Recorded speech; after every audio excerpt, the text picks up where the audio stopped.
Today's episode is brought to you by applaudable.net. In my mind, it's a positive, enthusiastic environment to make the players feel wanted. When they feel wanted, they know that you care for them. You know that you give them, a lot more. And also, I build programs with a holistic approach. It's not just about being on the court, learning offense and defense. It's about what are you going to do off the court.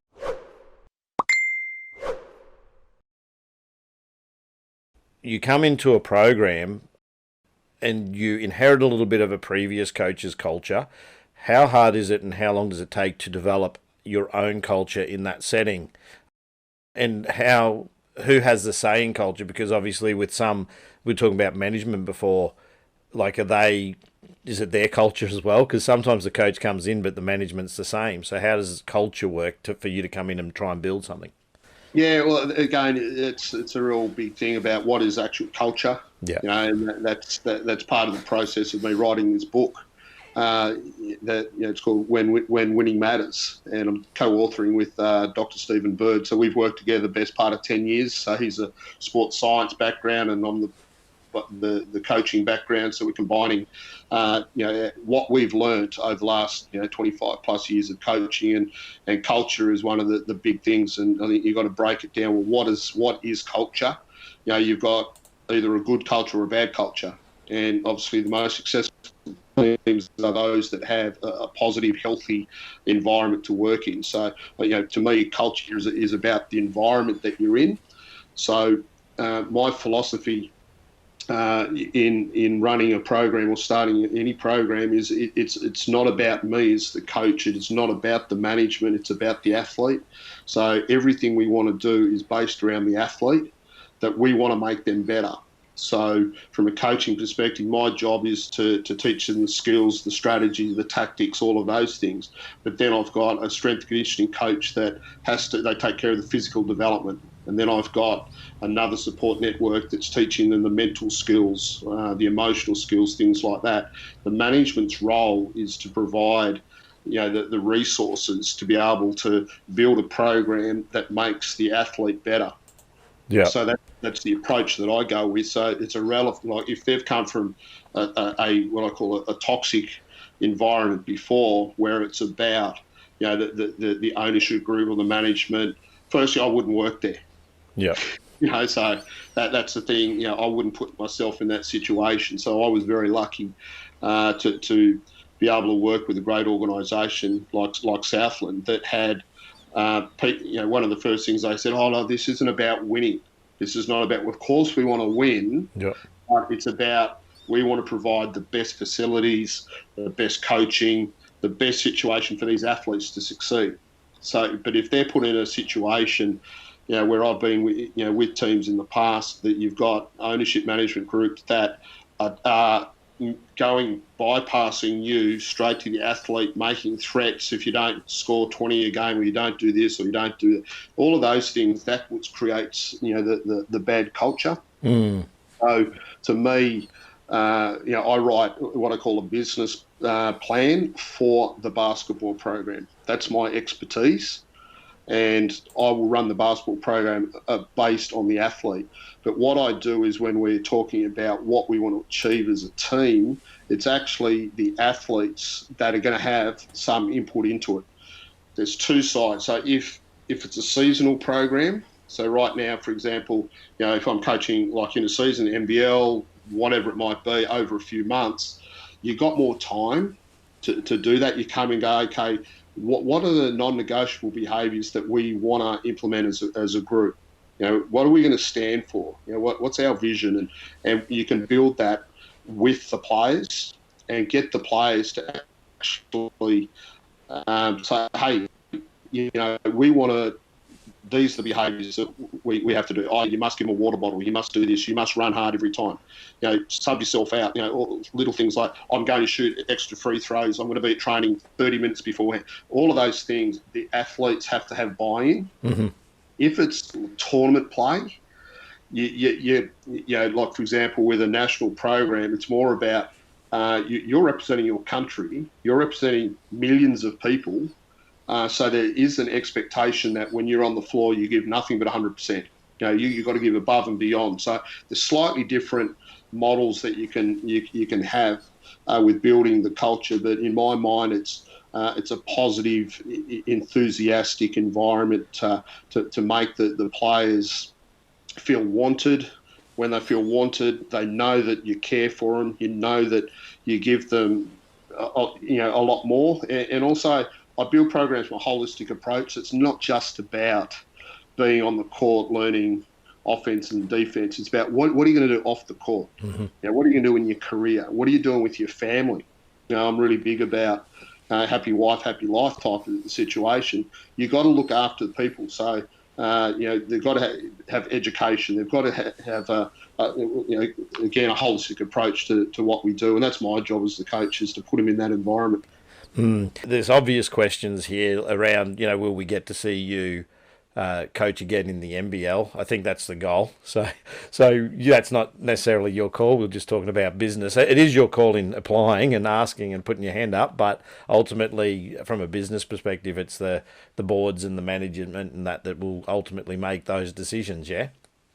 Yeah, well, that's right. I mean, of course, I want to get back in the NBL, but it does. There's only 9 teams, and there's only a certain amount of jobs, and the owners and GMs these days, that they probably know what they want out there. And I mean, I'm a career coach. I've got runs on the boards. I know I can do the job. It's just a matter of right place at the right time.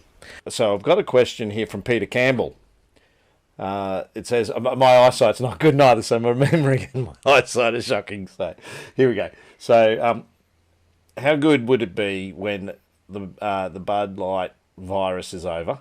So and the Bevo International, so that you started in 2013, and you've been doing some coaching stuff clinic wise, so you might want to explain what Bevo International is, and Bruton basketball, so do a national tour. So what's happening with Bevo International? Explain what that is for people. Yeah, so I've been working with FIBA for many years now. So they basically send me anywhere, Japan, Korea, Philippines, Singapore, Middle East, New Zealand, USA. So I've been working with them for a lot, and I also work with several teams in Asia. So I've been working up there for many years. So that's where Bevo International comes into it. I've been working, I'm massive on coach education and teaching kids and stuff like that as well. It's been always a passion of mine.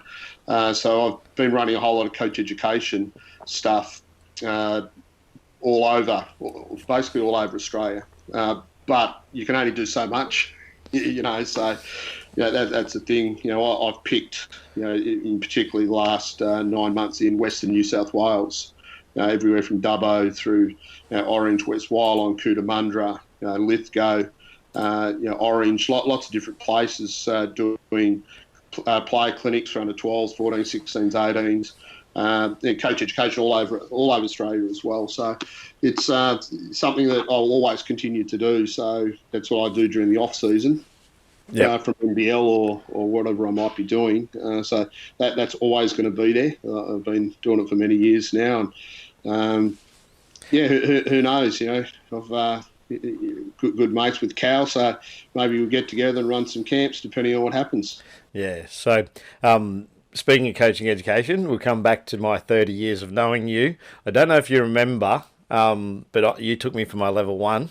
At Pop Dickerson Super Camp, I was a coach, but I was completing my level 1 back in, I think it was 93 or 94, and it was at Gregory Terrace here in Brisbane, and I was a player at the time and getting my coaching because I was a coach in high school, I just finished school, and I remember, and I've used it with my athletes all the time, we were doing layups and I was going 100 mile an hour, and you said, hey, slow down, you're quick, you're rushing, but if you slow down 1 or 2 seconds, you're still quick, but you're not rushing. So it was an education, which is why I was there. I was never really coaching to actually be a coach necessarily, even though I've coached for 30 years now.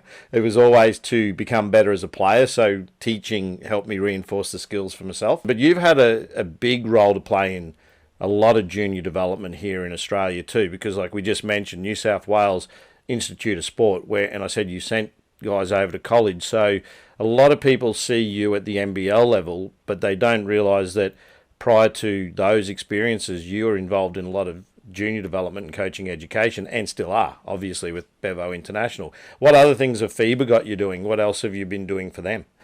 Yeah, so different projects. So, for example, when I went to Korea, I ran their licensing system. So I wrote the curriculum for their. It was a 3-day workshop. So I've been over there a couple of times where I present for 3 days, taking all the practical stuff, do exams and stuff like that.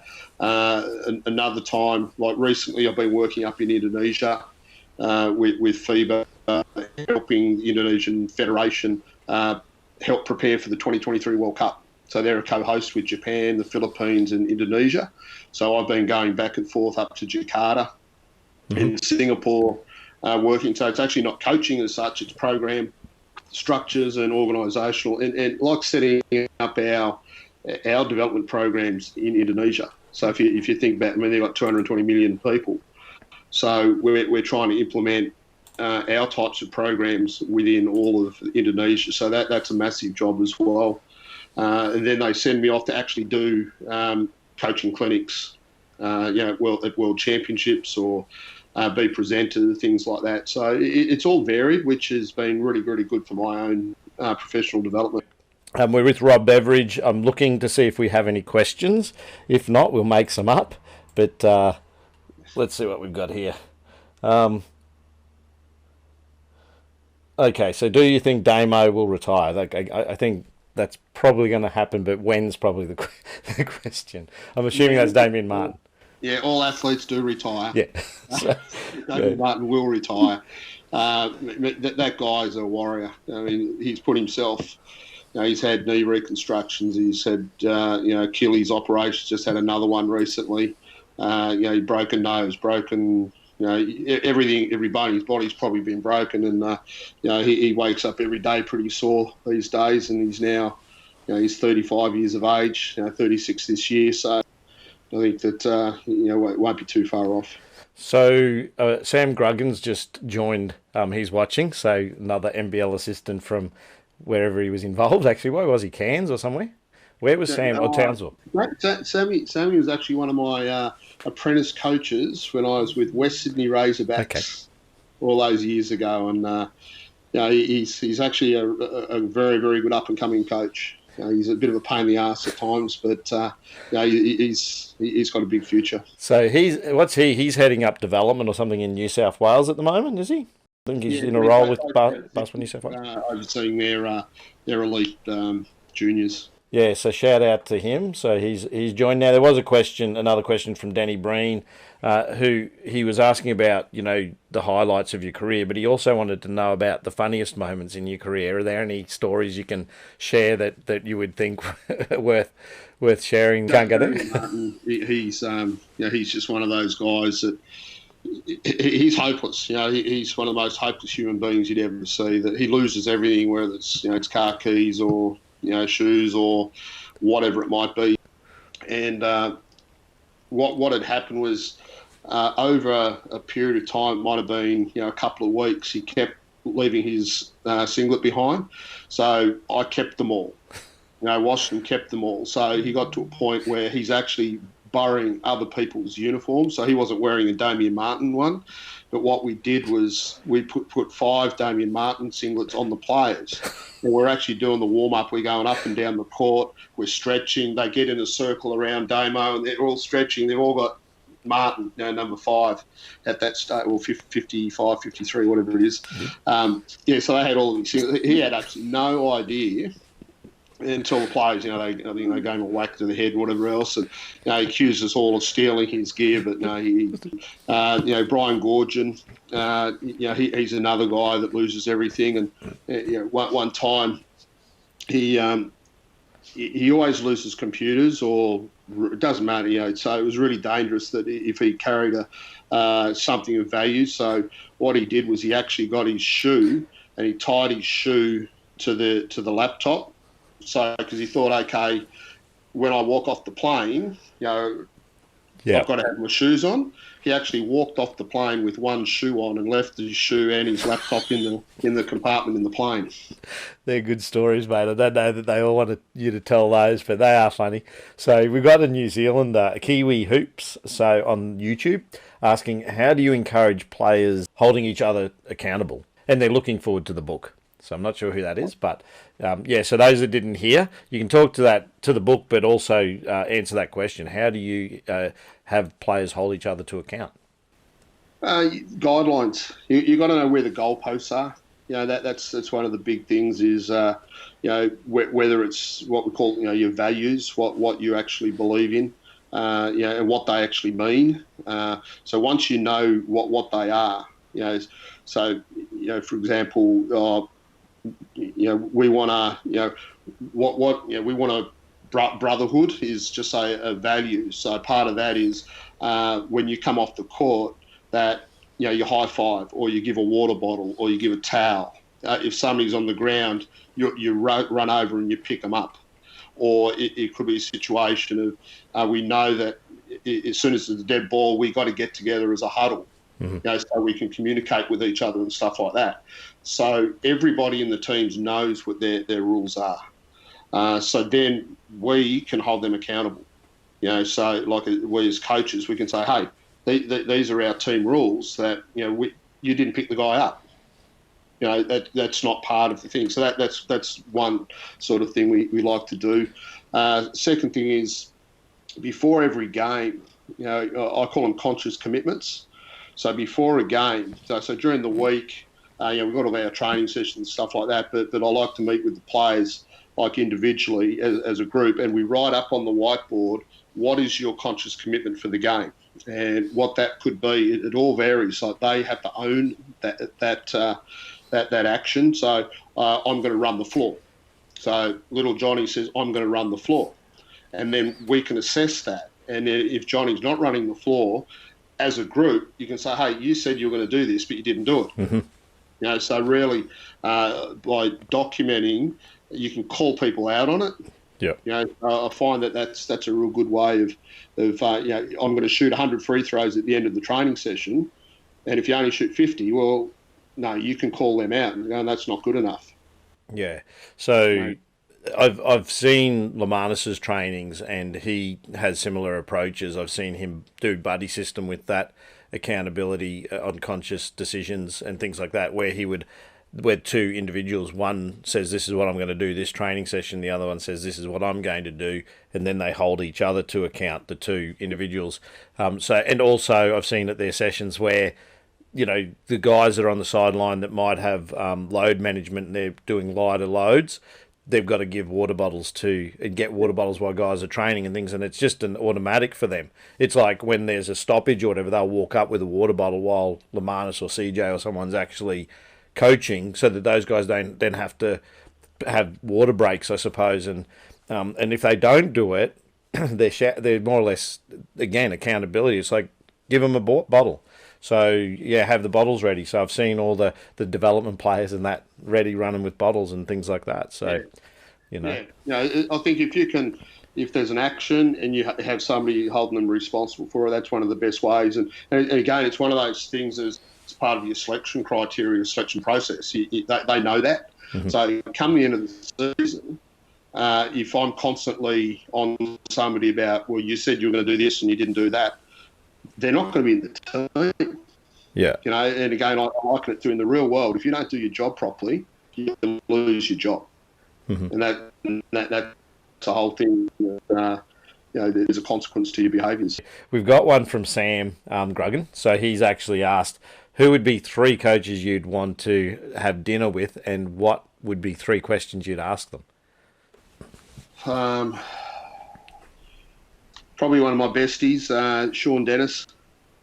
You know, he's he's just he's been by my side through the highs and the lows. he always challenges you. And that's the thing. Like, he's not a yes man at all. So he would definitely ask a lot of hard questions of you. The whys. You do that. Greg Popovich. Mm-hmm. I'd love to talk to Popovich, because again, I just, particularly the way that he's had his relationship with management. That he's been there. He's the longest serving, 23 years, I think, in the NBA with the Spurs, with RC Buford. Yeah. And they're a small budget team, in the scheme of things.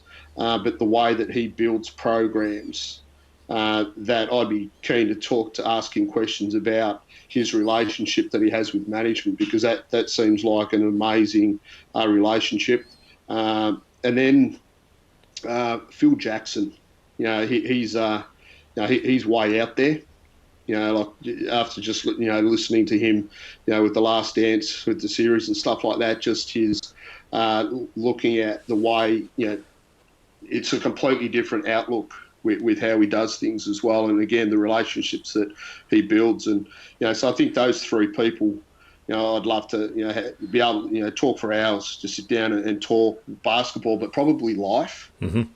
I think that's probably the thing I'd love to do. Nice. Thanks for that question, Sammy. So Mark Irwin's asked, how do you balance performance with behaviours? For example, you have a gun player, but they are disruptive to the team. Yeah, gone. It's easier said than done. Yeah, of course. Yeah, at the end of the day, when I'm recruiting a team at a National League level, they've all got some sort of talent. Yeah.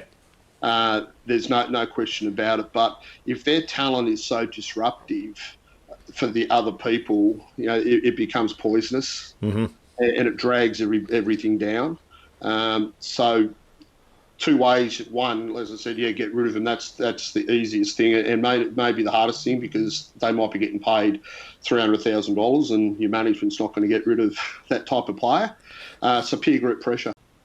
I think ultimately they might get bums on seats and stuff like that, but they're probably not going to win if they're a bad egg with the group. So I think if you've got a strong senior leadership group that can pull that person's head in, if you look at the Rodman situation, that Scottie Pippen and Michael Jordan were able to control Rodman to an extent, get him a lot more focused than what he may have otherwise been. Yeah. So, look, I'd love to go all night, and I'm sure everyone else would, but Bevo has a life. So, wish you luck with your book, mate, and giving us your time and sharing your knowledge, because there are a lot of players, coaches that have watched tonight and tuned in. Thanks for the invite. Thanks for joining us for a basketball conversation. Feel free to start a conversation of your own with other Ozswoosh superfans by commenting below. And I look forward to sharing our next conversation with you soon. I hope you'll join us again sometime. Catch you later.